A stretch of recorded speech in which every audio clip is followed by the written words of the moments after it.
Hello, happy Monday and happy Veterans Day, especially for those of you who've been in the service. Thank you, and I hope you get to spend today with your families and doing things you like, hanging out with your friends. Let me give it a second for people to jump on. This is so important. I don't really like sensationalist titles. Like, I think in news media, they drive me crazy. But this one deserves it. This one deserves it because I want to catch people's attention and make it really clear, or so people can get really clear on what it is we're talking about and why this is so important. Let me make sure the sound's working. Yeah. So it's so funny. The camera only shows me my face, but I can see on the computer that there's actually a lot more of me showing. So I'll just chill. I'll just sit back. Hey, Christine. So I want to talk about this huge topic. And you can call this industry whatever you want. Self-help, healing, self-development, whatever. And again, I don't like sensationalist titles. I don't like them in newspapers. I don't like them in media. I don't like clickbait. I don't like any of that. So I was very mindful in choosing this title that it is not intended to be sensationalized. And I also want to have a conversation about this that's like, oh, right, that's what we're talking about. You know, wake up, wake up, wake up, wake up.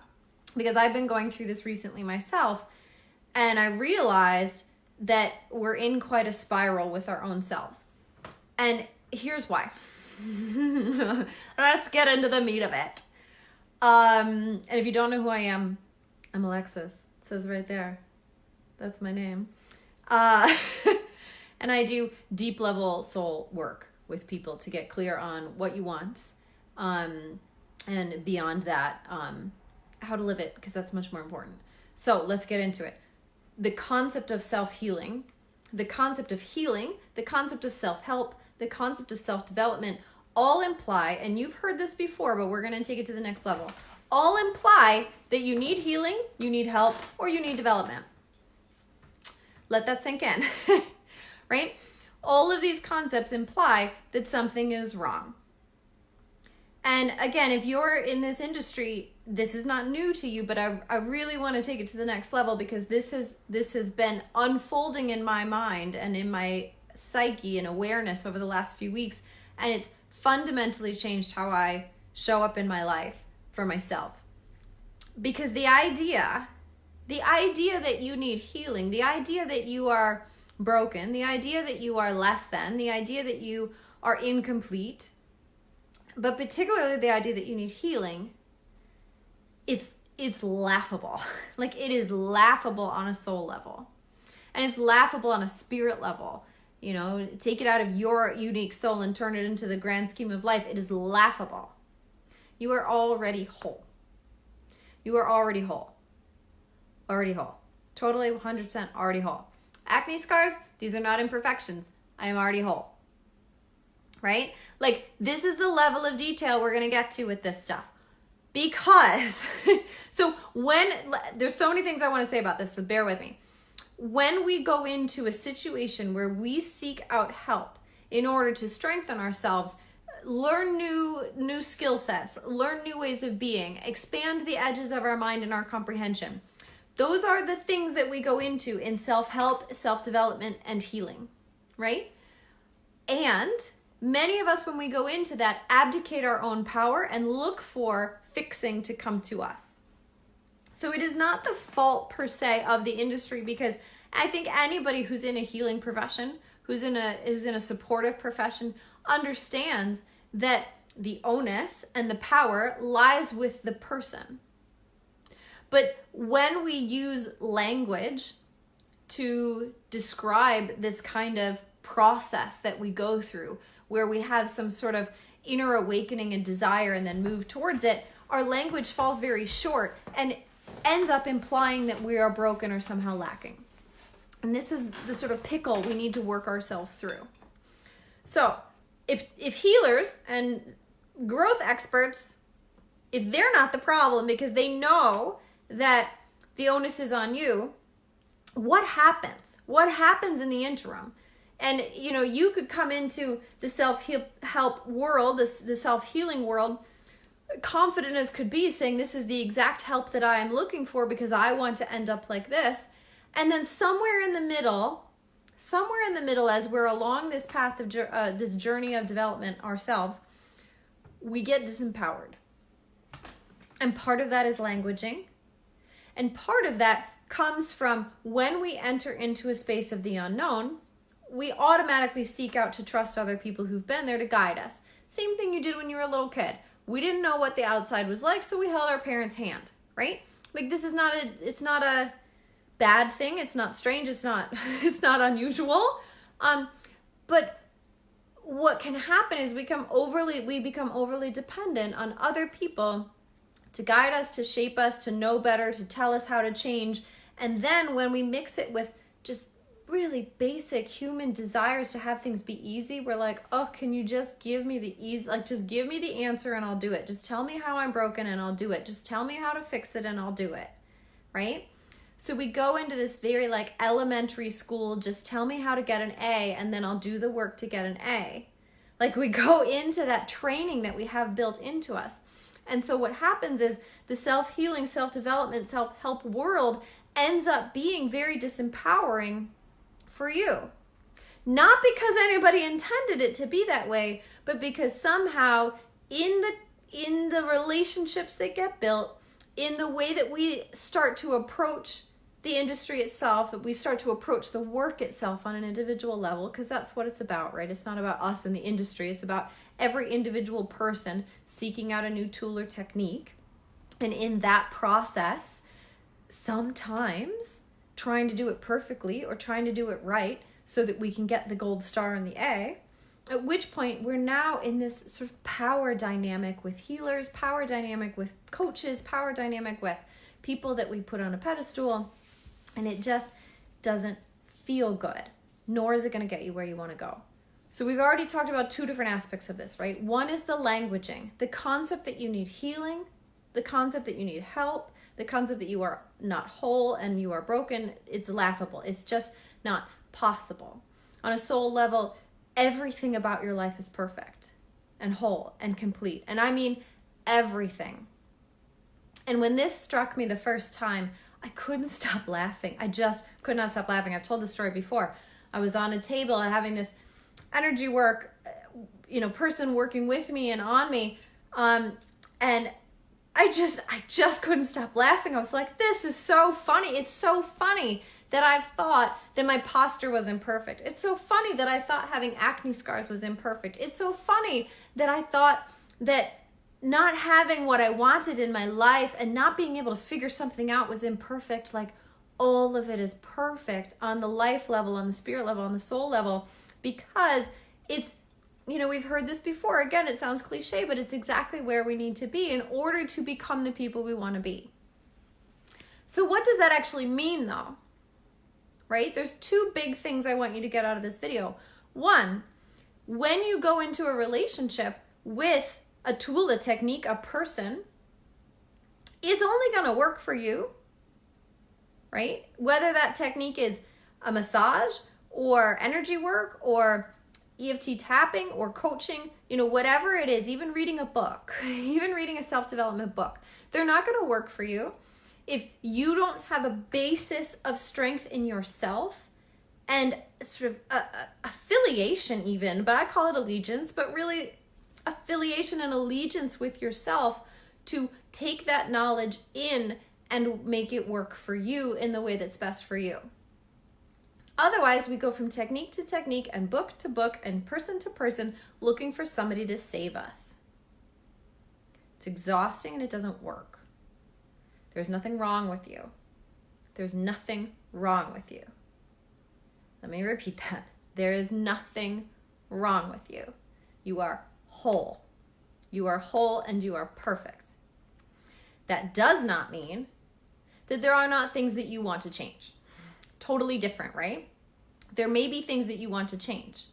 In that case, we may go seeking insight and answers, which I'd rather we just use the word insight, because answers, again, sounds like somebody outside of us knows better about us than we do. Not true, right? But that insight that we're seeking, that support that we're seeking, those awakenings that expand us into more truth, more knowledge, feeling better, they can only happen if we are truly in charge of that process ourselves. Meaning we can incorporate that information because we already have a plan in mind. We have a goal that we're driving towards. We have a vision of where we're going. I don't want you to lose yourself in the desire to be saved, right? Don't lose yourself in the desire to be saved. And our language fails us here. Our language fails us here. I have yet to find a term in English that describes the gap between where we are and where we want to be that does not imply that somehow where we are is failing. Because all those terms, even the word growth, really can bring up some limitations and blame in ourselves. But we're already whole. We are already whole. We are already whole. You are already whole. You are already whole. You are already whole. You are already whole. And any implication otherwise that you need to be healed is honestly, on a soul level, it's laughable. You do not need to be healed. You are already whole. That being said, we might need a remembering, right? So the relationship that we endeavor to create with books, with tools, with people is a relationship of remembering. Because if you are already whole, you don't need to be healed. You don't need to be fixed. You don't need to be perfected. You are already whole. You are already perfect. Then the process is not a process of enhancing. It's a process of remembering. And for different people at different times, we're going to need different help in remembering ourselves and remembering who you really are, right? And so every time you go for a massage, you might walk out of there sort of remembering how you feel and how you want to feel. And that's great, but it's not the massage person's job to fix you because you're broken, right? And it's your job to have that flash of remembering and then decide to stay there a little bit longer. So we don't go straight back into the habits that got us to the massage person in the first place, right? It's your job to hold on to that. Not their job to continually bring you back there, though they will as long as you need the remembering. But when you take the reins on this yourself, when you realize, I'm not broken, I'm already whole, this is about remembering, all of a sudden our relationship, and I say this from experience, your relationship to every single aspect of your life changes. Because if you're like me, who was very invested in growth and self-development, in a flash you realize that 90% of your life is trying to fix something that, guess what, is not broken. The books you read, are you reading them because you think you're broken? Or are you reading them because you're genuinely curious and you have a topic or something that you're working on right now that it applies to, that you can put it right into use? Or are you just collecting information to try to sort of fix the things that are wrong with you or self-perfect into something that maybe will earn you happiness? And be honest, I was doing the other thing, right? I was reading things trying to find ways to be better, but I'm already whole. I'm already whole. I don't need to be healed. I don't need to be healed. So guess what? Now I can read things that I'm genuinely curious about. I can spend my time reading articles and blogs and things that expand who I am and enhance what I have going on, instead of continually jumping from one self-perfection to the other technique because I think that I need it because I'm broken. That's my example, but it applies, right? It applies to you. Think about the Facebook groups that you're in if you're on Facebook, or the places you hang out.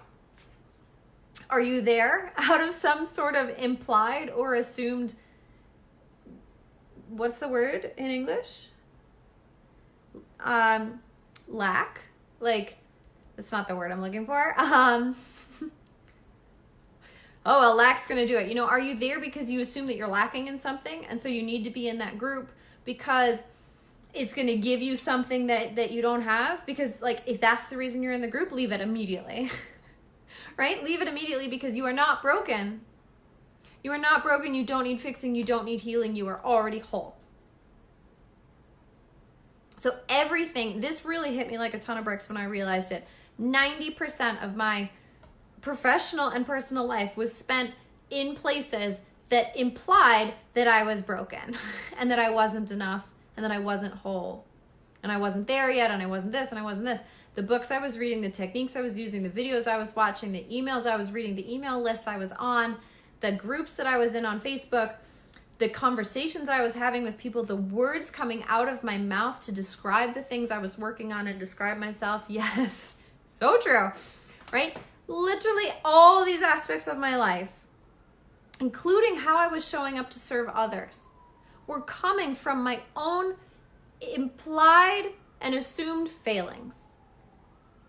And when I say showing up to, I was showing up in the wounded healer archetype, right? I was showing up in, I'm here to help you, I'm here to support you, but I'm wounded, so it's all coming through my own lens of how to fix myself.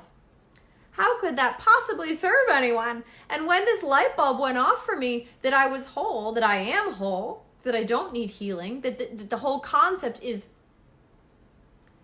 not compatible with the truth as I know it, right? That's better than laughable, because I don't want to laugh at anybody. That's not my goal. But it's incompatible with the truth as I know it, meaning I know that I'm already whole. I know that you are already whole. I know that absolutely everything is already perfect. And the idea that there are imperfections is like, it's so cute. It is so cute because you can't have an imperfection. Like, oh, I remember this day that it hit me as I was describing on the massage table. I got up and there was a mirror in the room and I just went and I looked at all my scars, my acne scars, and I was like, oh my goodness, all this time I thought you were proof of my imperfectness when actually you are part of my perfection, right?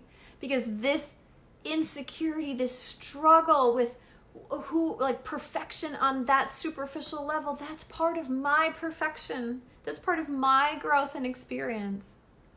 And now when I put on, I use rosehip oil. You can put whatever you want on your face, but I use rosehip oil and I cleanse with olive oil. And when I put that oil on my face, I can put it on like, why don't you go away? Like, soak it in. You're supposed to be healing. Or I can put it on like I'm the most, my skin is the most perfect reflection of any life in the whole world.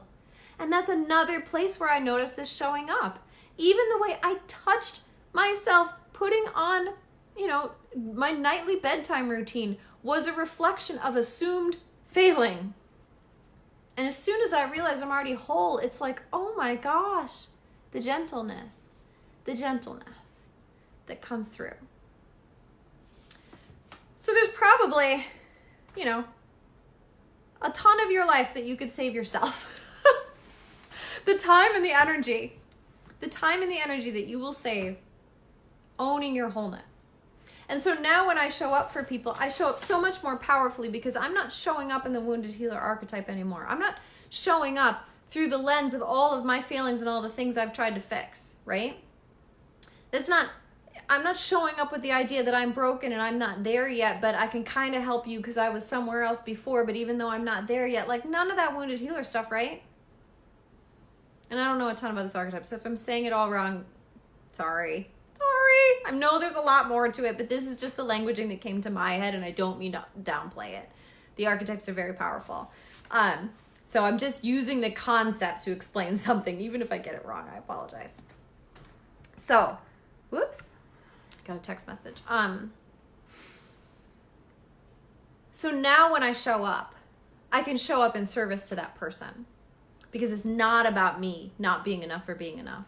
It's about being in service to that person. And that's the same idea that we're talking about here. When you go to work with somebody, whether that's a massage person, somebody who cuts your hair, somebody who's doing deep energy work on you, somebody who's helping you with your business, are they showing up in service to you? Or are they trying to prove something about themselves through their work and through the relationship to you, and somehow you have to learn it too in order to be good enough, and you want their approval, and like we get all bungled up. We get all bungled up in the gold star model of success. Like, do the A through Z correctly and you get a gold star. You know what I mean? We all went to elementary school. Well, maybe you didn't, but that's how we did in the States. Do it right, you get a pizza party and a gold star. That doesn't apply here. That doesn't apply here because that model of education that we were raised in assumes that you don't know something and eventually you know something. And so you get rewarded for growing and learning. That is not what's happening in a healing and self-development context. It's a remembering. So the assumption is not that you didn't know and now you know. The assumption is you've always known, but you might not have held it. You might not have realized it on a conscious level, and you might not be living it with integrity or intention. That's a very different thing. And in that case, the gold star comes from within, because when you start to live the truth that already is you, that feeling of being on purpose, that feeling of being in integrity, that feeling of, it's integrity, right? It's that who you are reflects who you are. It's a beautiful feeling. And so that gold star comes from within, which is a very, very different thing than feeling like, what's a good example that I see all the time? Money is a great one, but I'm trying to think of a very specific example. Like, money's a great one. Like, I'm not making enough money, so I must be doing something wrong. There must be something wrong with me, so I'll ask for all this insight and support, and maybe if I do it just right, then the money gods will smile at me. Right? We felt that, right? Like, oh, if I just toe the line perfectly, the money gods will reward me. It doesn't work that way. It doesn't work that way. That feeling comes from within, because this is a remembering, not an earning. You don't have to earn your wholeness. That should be the line for this. You do not have to earn your wholeness. It came built in. It came built in. You do not need healing.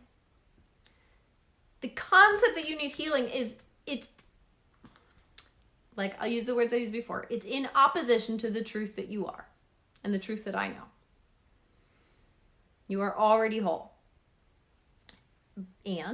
But you might need some support remembering. And that support, that type of support, implies that you hold a space of strength within yourself, that you are not leaving yourself to look for approval, acceptance, permission, all the things outside of you. Now, that doesn't mean that somebody can't give you approval and acceptance and permission. Sometimes that is part of the work, but it has a place within you that lands. So you're not continually looking for it. Maybe you needed to hear the words for the first time from another human being, and somebody in a beautiful space of supportive healing. I don't even know what to call it because the language falls short. We don't have a term for this that doesn't imply that you're broken, right? That doesn't imply that you're not broken. So even the concept of being in a healing space, you don't need to be healed, in a remembering space. So when you're in the context of a safe remembering space, somebody may use the words. You have permission. I give you permission. I accept you fully. Somebody may use those words in a healing way that helps you remember who you are and helps you remember that strength within you. But it's only going to work, right? It's only going to land if there's a place within you for it to land. And it won't land if you're in a disempowered relationship with healing, meaning coming at it from assuming that you're broken and looking for others to fix you. We have to come at it from a perspective of, I'm whole and I want to be enhanced. I want to enhance in areas that I find interesting, that I find curious, that I find fulfilling, that I find feel good. Right? And this is a very, very subtle switch, but it's one that's going to change your life. Because when I had this sort of epiphany moment of awakening, I was like, what am I doing? Like, what am I doing with all of my time? All the conversations, all the Facebook groups, all the email lists, I got out of all of them, not because they're not doing amazing things, but because the reason that I was in them implied that I was broken. And that's not right. That's not the truth as I know it. The truth as I know it is that you're whole.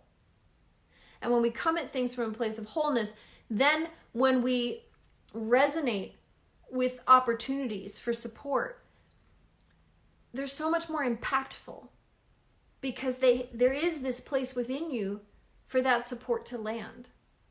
And they do strengthen you. And they do bring you to that place of remembering your wholeness. And then you carry it forward. You know, a massage is a great example. You go to the masseuse once And you walk out and you're like fine for a day and you feel really good, and the next day you feel miserable. And you're like, oh, well, I guess I have to keep going to massages for the rest of my life. Yeah, or you could do a little bit of work in the meantime, right? Like you could do the work to hold on to that. And that's really what we're talking about, is this space where when we go to get support, it's because we've decided to make a change. We're not asking it to change us. And the change is not coming from a place of, I have to change in order to get, I have to change in order to be acceptable, loved, worthy, right? But I want to change because it's a truer version of myself. And that is such a powerful shift, that we want to feel different, act different, think differently, because it's a truer reflection of our wholeness than having to do it because otherwise we're not enough, or we're not good enough to earn the money, the love, whatever it is. And this is really where we get gunked up in this self-help, self-development, healing stuff. Is we come at it with the assumption that we need fixing. We come at it with the assumption that there's something wrong. And there's not. There's not something wrong. There's not something missing. You are 100% whole. You are not broken. And you may need support in remembering that. Right? And there's nothing wrong with getting support and remembering that. It's probably the best gift you could ever give yourself, as long as it's coming from the right place. Right? Anything that we endeavor to do in the hopes of winning healing. Like at what point, if just even like take that logic out a little bit. If I'm thinking that I'm unhealed and I need healing, at what point do I say I'm healed?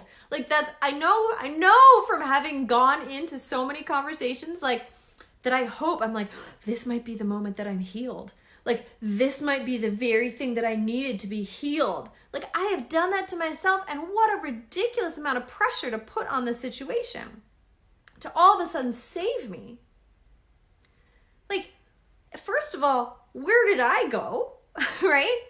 And raise your hands if you've been here, where we just completely, what's the word? Like ditch ourselves in the hope of the quick fix savior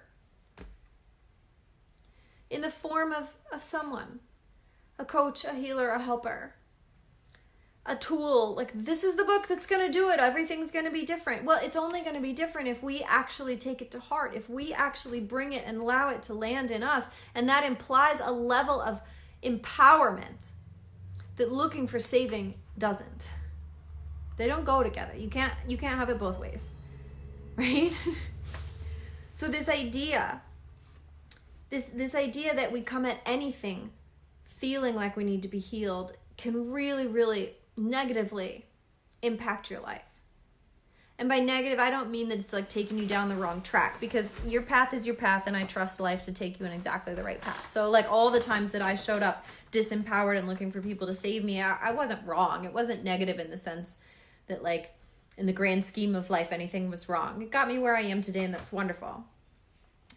But it didn't feel very good, and I certainly don't want to do it again.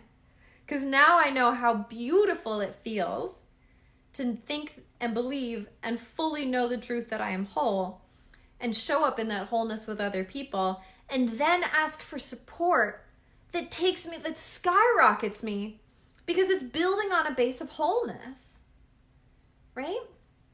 Wholeness doesn't mean I can't expand. I can't get curious. I can't want to grow. But when we're trying to like feed an empty bucket with holes in it because we're broken, and look at all the ways we're broken, and I have a problem over here, and I'm impossible over here, and I can't fix over here, like we can't ever fill the bucket. So like why even try to reach out to anybody? It's not going to work. It's not going to get you anywhere. But when you decide to seal the holes in the bucket and be like, no, I'm a whole bucket, then when you reach out for support to grow and expand, your bucket gets bigger and bigger. It's a beautiful feeling. It's a beautiful feeling, and your integrity with the truth that you are.